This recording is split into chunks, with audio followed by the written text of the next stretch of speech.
зла.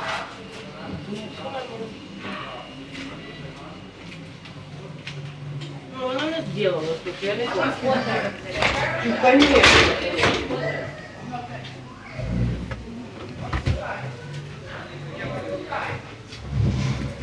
Пойди взять, подожди.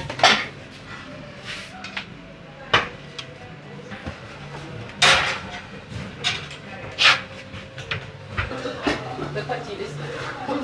Как докатились до такой жизни. Вы живете в общаге.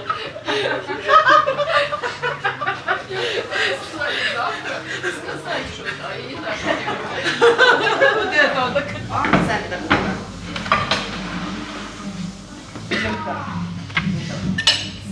Приятного аппетита. Спасибо.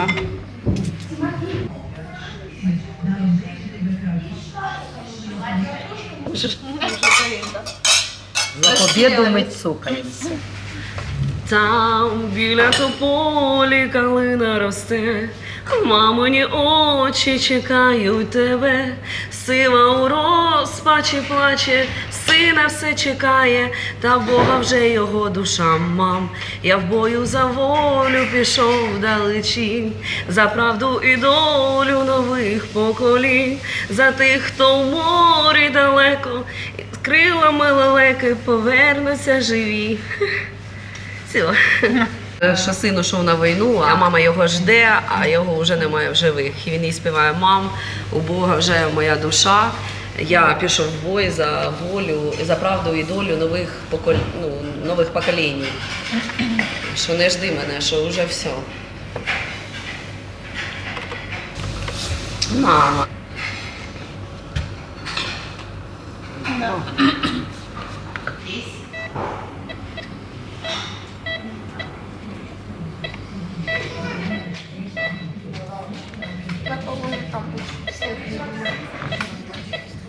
Больше всех там далеко.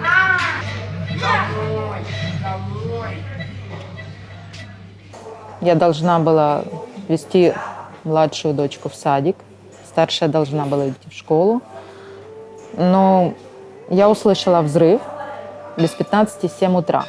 Для нашего города взрывы бывают, но без 15-7 утра это нетипично. И вайбер в телефоне: дзынь-дзынь, дзынь-дзынь. Что такое? Я думаю, что происходит. Открываю вайбер, а там садиковская группа, пишут: тот не придет, тот не придет, тот не придет. Я не понимаю, что такое. Все заболели? Ну, что происходит? И я открываю новости, и тут еще один взрыв слышу. И смотрю, началась война.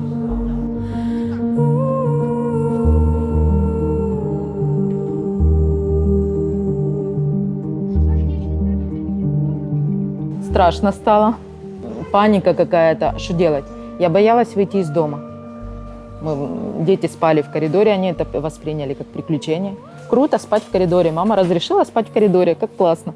Я думала, вот если сирена, то все, это значит сюда летит. Ну вот, как-то так. Ну, потом мы уехали быстро. 6-го уже утром просыпаюсь. Телеграм, Укрзалізниця. Поезд с Кривого Рога во Львов будет востока-то. Я вскочила. Давай бегать по квартире. Муж такой: все, сядь, успокойся. У нас все собрано, все нормально, мы успеем, все хорошо. Меня вот все трусило так, чтобы это влезть. Я понимала, что нам надо приехать заранее, чтобы влезть вот в ту толпу. Ну, в общем, мы приехали. Как садились в поезд, получается, толпа как ринула. Муж остался сзади, там мужчин не пропускали вообще. И я в толпе взяла Сашу на руки, а Аня рядом была. Я говорю: Аня, держись за меня, за рюкзак, потому что, ну, надо вместе держаться. Проводник меня тянет, видит, что я с ребенком на руках, тянет меня за рукав и запихивает в поезд. И я говорю: вот девочка в синем шарфе, это моя. Потому что меня протолкнули, а ее не пустили. И я вот, ну, паника ребенка моего, ну, как-то ребенка оставят. И, в общем, я потом уже понимаю, что она уже стоит на ступеньках, и моя падает, старшая. Младшая тут уже орет в панике, потому что ее придавили. И я вот так вот хватаю ее, я понимаю, что шапка я ее откидываю, не знаю, я этого не помню, я ее хватаю за волосы, чтобы она не упала с вагона. Ну, Аня потом рассказывала, говорит, кто-то сзади мою ногу поставил на ступеньки, просто, ну, как толпа ее подняла. И проводник после нас говорит, все, мой вагон, все. Мои дети самые лучшие. Вот в тот момент я подумала, когда Саша успокоилась, она кричала, мама, где Аня? Мама, где Аня? Она чувствовала меня, но она понимала, еще Аня где-то там. И Аня уже держит ее. Саша, я здесь. Я говорю, Саша, Аня тут. Но у нее была истерика. Ее придавили, у нее истерика была. Она так кричала. Так... Это страшно было. Вот. Потом, когда все успокоились, мы сели, и Аня говорит, мама, будем по очереди сидеть с тобой. Сначала ты посидишь, потом я чуть посижу. Давай одну тебе, одну мне. Ладно.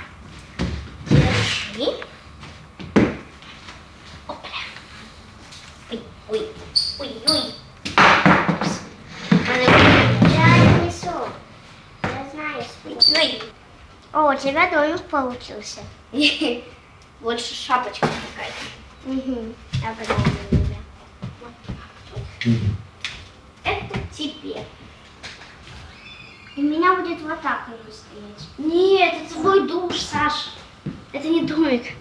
Нет, это будет, я буду вот так выходить. Это будет коридор. Это душ у тебя. Тебе негде будет мыться. И что? Есть. Нужно, чтобы все было. Вот там у тебя кухонка. У меня здесь кухонка. Здесь у меня ванна. Здесь у тебя ванна. Вот там у меня спальня. Вот у тебя спальня. Где у тебя спальня? Вот. Кровать моя. Здесь у меня свободное место, здесь у меня свободное место. Знаешь, где у меня, чтобы, если будет цунами, я буду туда прятаться, а ты будешь туда прятаться. Ну или мы вместе туда. У нас не будет зомби, у нас будет цунами. А кто это? Это вода. Большая волна. Милана, где малышка будет спать? Где угодно.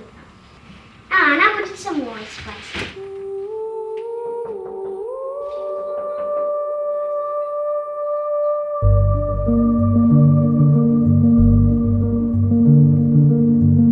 Я ему сказала на прощание, не беги сам в военкомат. Я знала, что ему придет повестка, но я ему сказала, береги кота и сам не беги в военкомат, просто, придет повестка, тогда пойдешь.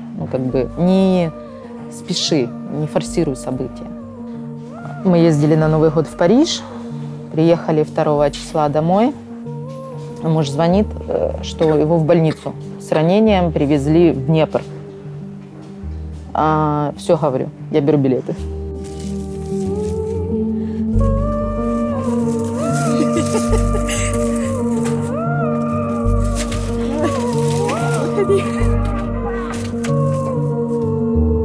Дырка вот на футболке.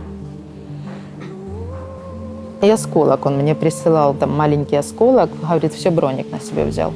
Приехали, роднее как-то стали, потому что все-таки 10 месяцев врозь, я тут одна, и как-то, я хоть с детьми, а он вообще один. Эта война нам дала возможность переоценить наши ценности. Полностью переоценить. Все, что у нас было, мы это не ценили.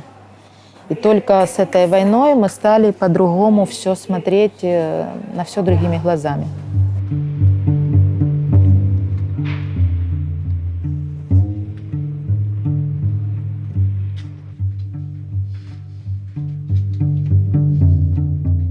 Видишь, так вот получается. Ой, это красивый фартуш. Правда? Вау! Тоже сделал. Я в Класс. Инстаграме отметила. Да? Да. Класс. Это Ukrainian Clothes? Да, подписалась. Отлично. На челке сделала. Ну, як получилось. Да, хорошо, що є на локації різні люди, які займаються різними професіями і друг другу допомагаємо. Это да. Причем немало. У нас педиатр есть в нашем корпусе. Антонина. Пчелка. Самое сложное, наверное. Не, довести ее до ума правильно, потому что это самое видное место из всей стрижки. номер 2 должна быть. Приезжали в ресторан. Мне нужно прощения. Поняла, я її хочу чуть-чуть, допустим, вот так. Вот так. И она мне прям... Ну вот с этой стороны. Нормально? Да, да. Подравниваю, Это все. идёт сейчас. Трошки здую.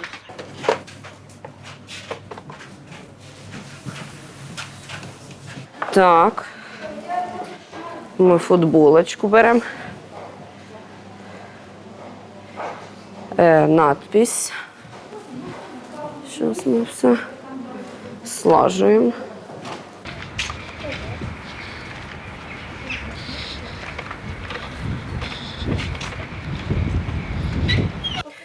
Це моє нове хобі.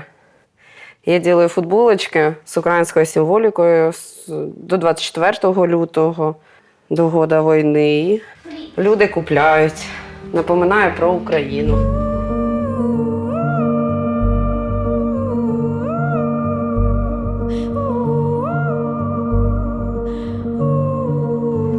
Несмотря на те, що ми в Голландії, ми не хочемо забувати, де ми знаходимося. Ми завжди мислями в Україні.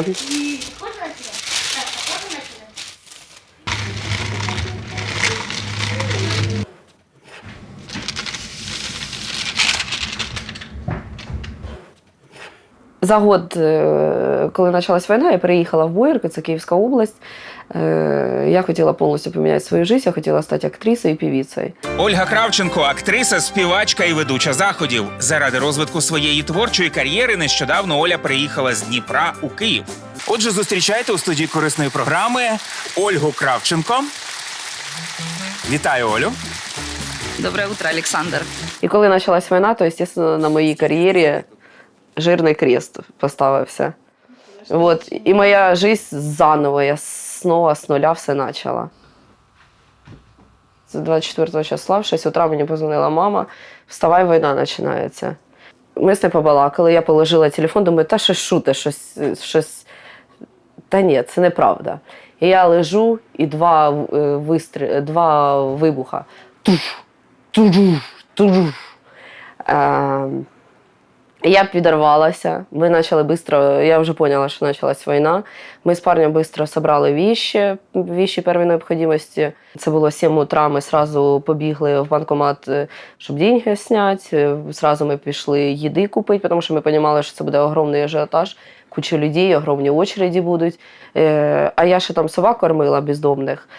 Я одразу побігла в магазин, купила собакам косточок, щоб було на перегрівання, тому що я розуміла, що снесуть з полок все. Я спала обута, тобто в спортивному костюмі, в обуві. Я спала 3 дні обута, в случае чого підриватися і бігти, чи в підвал, чи кудись бігти, тому що ми знали, що вони в Бучі і в Василькові тоді дуже сильно. Тобто а Боярка – це і з тої сторони, і з тої сторони. Якраз і з тої сторони підуть, і з тої сторони. Ніхто не ожидав, що цього ножа в спину ночі від руського народу, від руської армії, що вони нападуть на українців. Це предательство. Це як друг тобі встромив як друг встромив тобі нож в спину. І я сподівалася, що коли почалось повномасштабне вторгнення в Україну 24 лютого, я сподівалася, що русські побачать цей ужас спустя неділю, скільки було вбитих людей, скільки розрушено сім'ї, як розрушили Україну, скільки животних було убито.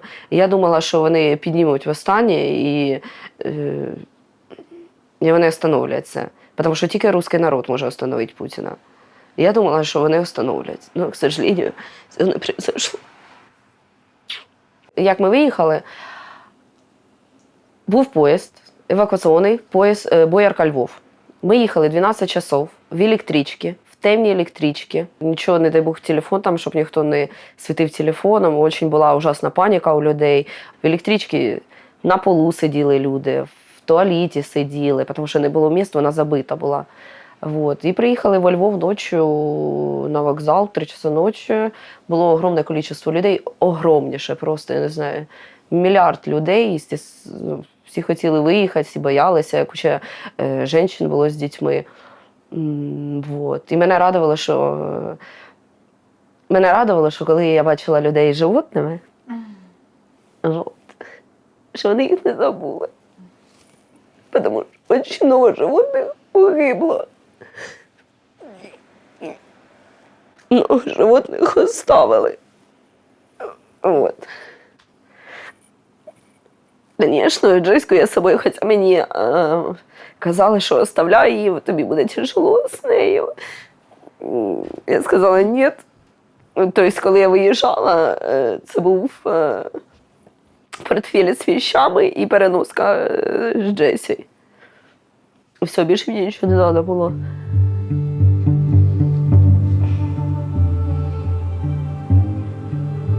Недавно розсталась з мальчиком, з голландцем. Ми розійшли на тій почві, що ми не розуміємо друг друга. У нас різний менталітет. Він мене не хоче навіть зрозуміти. Тобто я не можу з ним нормально так побалакати і сказати, мені плохо. Я не хочу, не знаю, сьогодні взагалі виходити на вулицю, мені плохо, там, проблеми. Я переживаю за Україну, що случилось.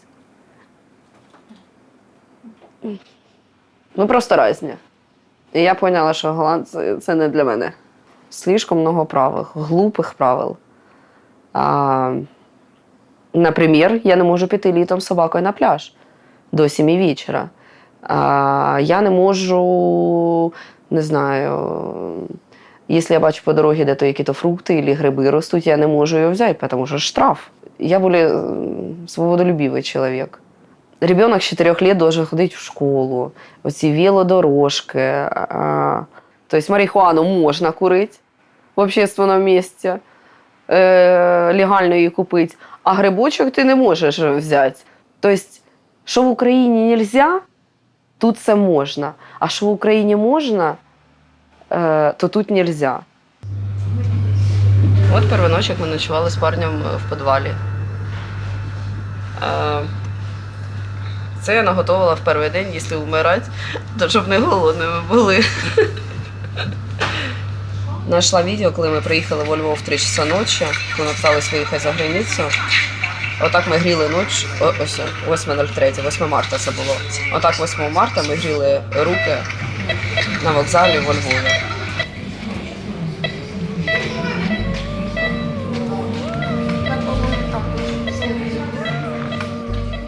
Я вообще программист. Я закончила Харьковский институт радиоэлектроники. Сейчас это университет радиоэлектронных.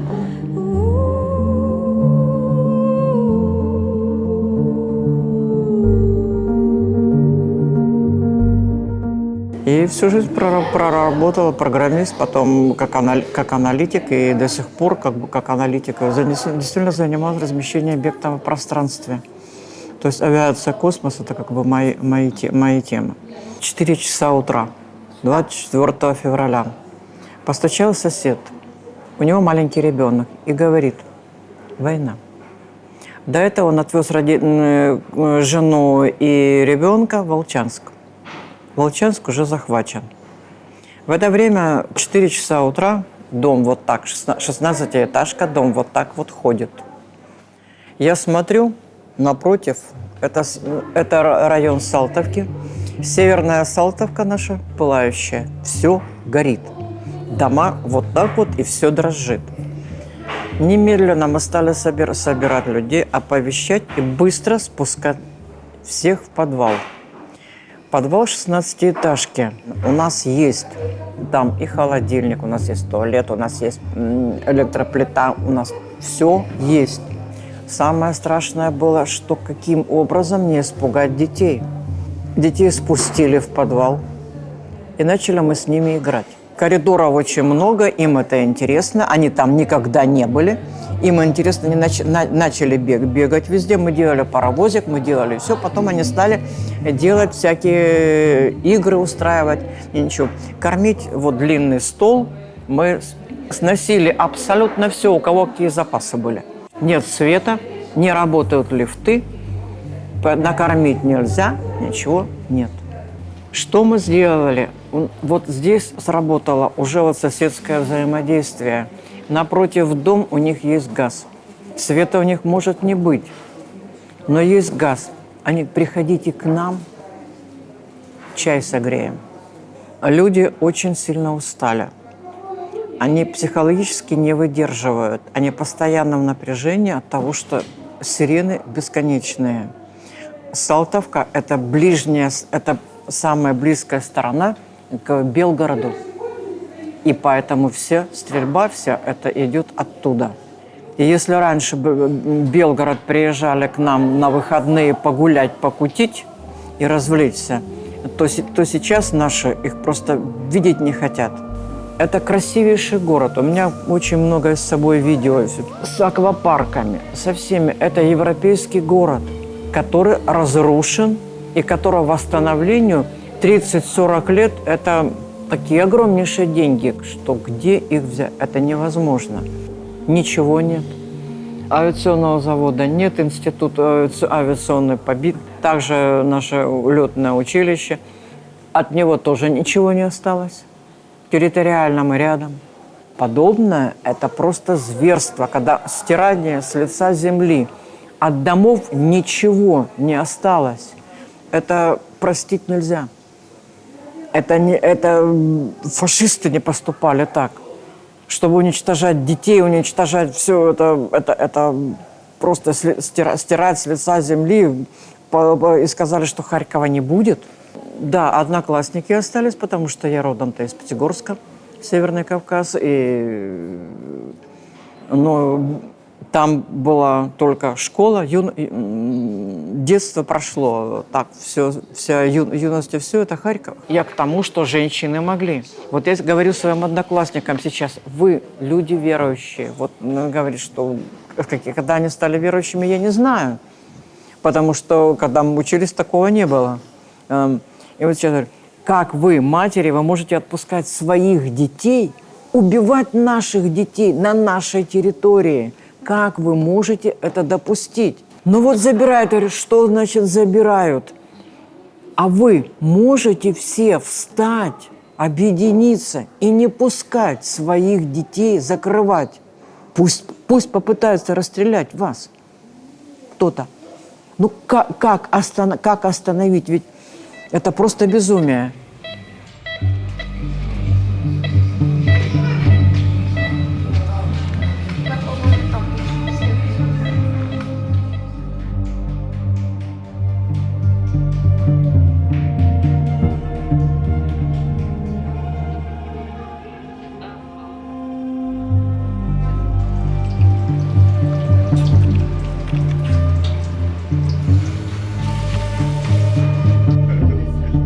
Спасибо.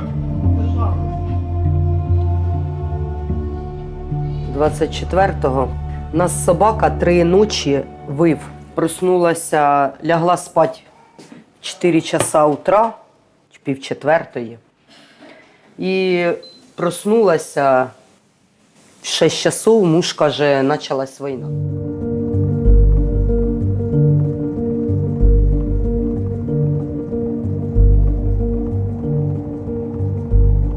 Кажу, ти нічого не перепутав? Ні, нічого не перепутав. А Оля жила під Боярки. Ну, Боярки, Тарасовка. Остановка Тарасовка. Я перше, що зробила, позвонила Олі. Кажу, Оля, почалася війна. У мене тітка з Харкова. Тітка дзвонила, казала, що буде війна. Ну, по батьковій лінії тітка. І не дуже хороші ощущення. Навіть я їх не можу виразити. У нас в Обуховці через 2 місяці прилетіла бомба. Ну, де в Дніпропетровській, де ми живемо. Повредило 2 дома. І підбили ракету, теж ракета летіла, бачило все село. Я 17 февраля була взагалі в Херсоні. До сестри їздила, до мужової.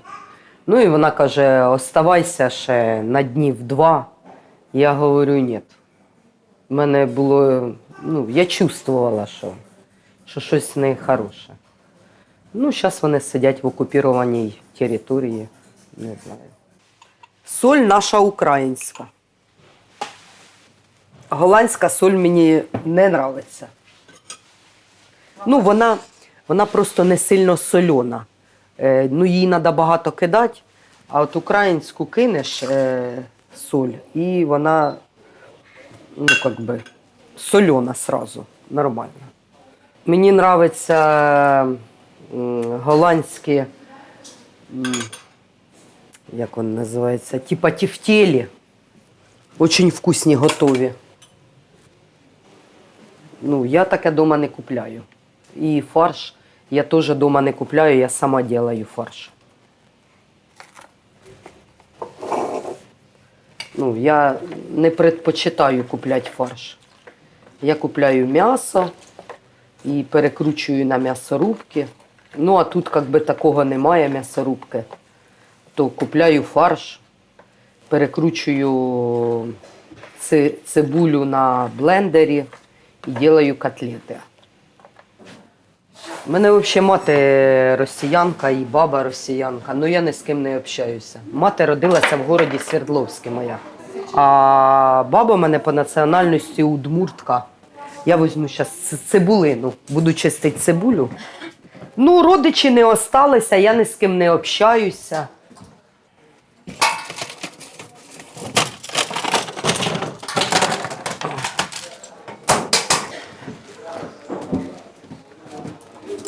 В принципі, так. Мамка умерла вже. А бабушка умерла ще, мамка була в 10 класі моя. І ми з Росією ні з ким не общаємося. Я думаю, що ми дуже довге время не будемо любити руських. Це і не захочемо нічого з ними общого мати. Хоча я знаю, в мене зі мною дівчинка працює, працювала. В неї тітка в Росії живе, в Тюмені. Вона з нею, тільки почалась війна, вона перестала з нею общатися. Не хоче нічого общого мати.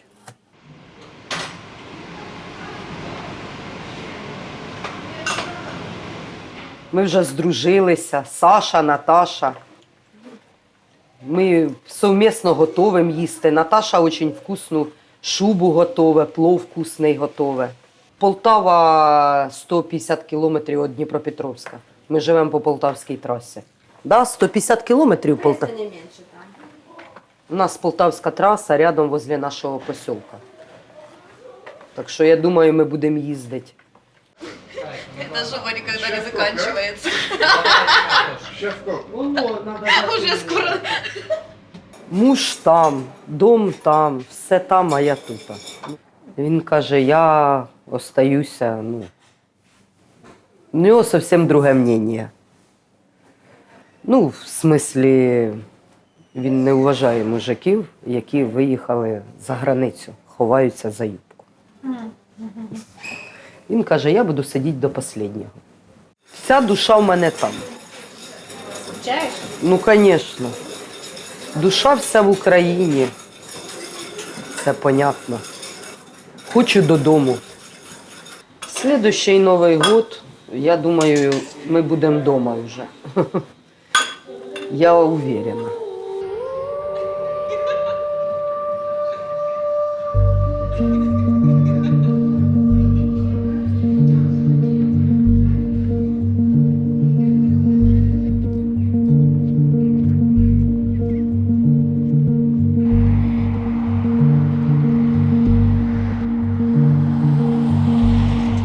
Наш Дастин – белая швейцарская овчарка.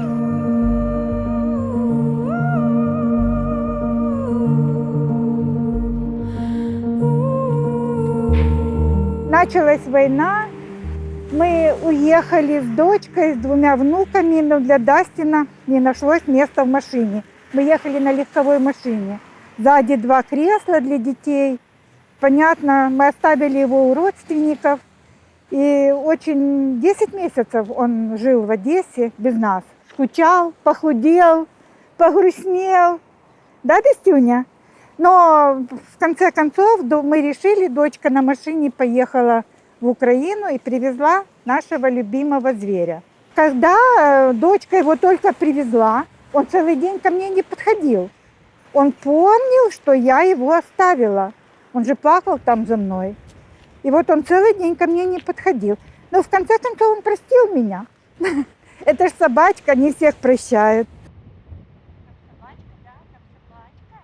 Ему здесь очень нравится. Здесь же природа. Здесь для людей прекрасно, для собак еще лучше.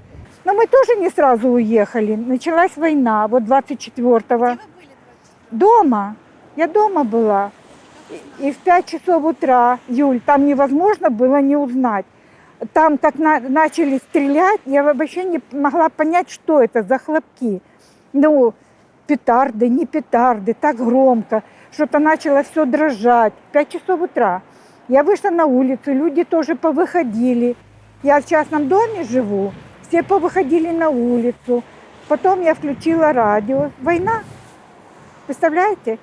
И мы неделю еще были в Одессе, дома. Мы ждали, что все закончится. Мы ждали, ждали. Но смотрим, все хуже и хуже. Продукты с магазина все смели, с полок, ничего нету. Люди начали все скупать. Ну, в общем, мы решили уехать. У нас как-то очень дружный домик. Вот видели, за столом сейчас сидят все вместе, сели там себе. Вот на Старый Новый год, даже Старый Новый год, да, собрались все. Мы уже собрались с Вадькой спать, нам в дверь постучали, вставать, не спать. Ну, у нас очень дружный домик, мне очень нравится. И мне кажется, если бы я где-то дожила одна, там вот, нам было бы скучно. А здесь такие есть с кем поговорить, с кем куда-то можно пойти на прогулочку. Все любят собаку. Мне здесь очень нравится, очень. Здесь такая природа какая-то, такие люди интеллигентные, все с тобой здороваются. Особенно собачники, это же особое там общество собачников. Мы идем, все доброе утро, рано утром, все со своими собаками. Нас уже знают, меня в лицо, его в морду.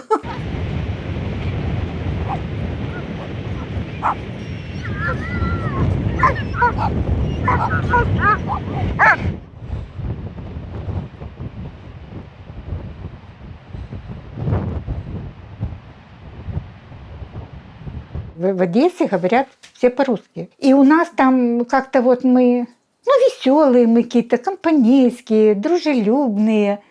У нас вот такая атмосфера. Или, может, потому что море, или, я не знаю, у нас хороший город. Мы не злые, мы добрые. А когда акации цветут, боже, это же вообще, а каштаны.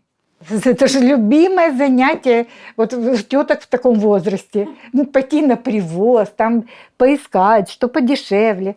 Там же попробовать дадут. Поговоришь там со всеми. Да, это же вообще, это же колорит. Это же одесская жемчужина, можно сказать. Когда закончится война, мы всех приглашаем.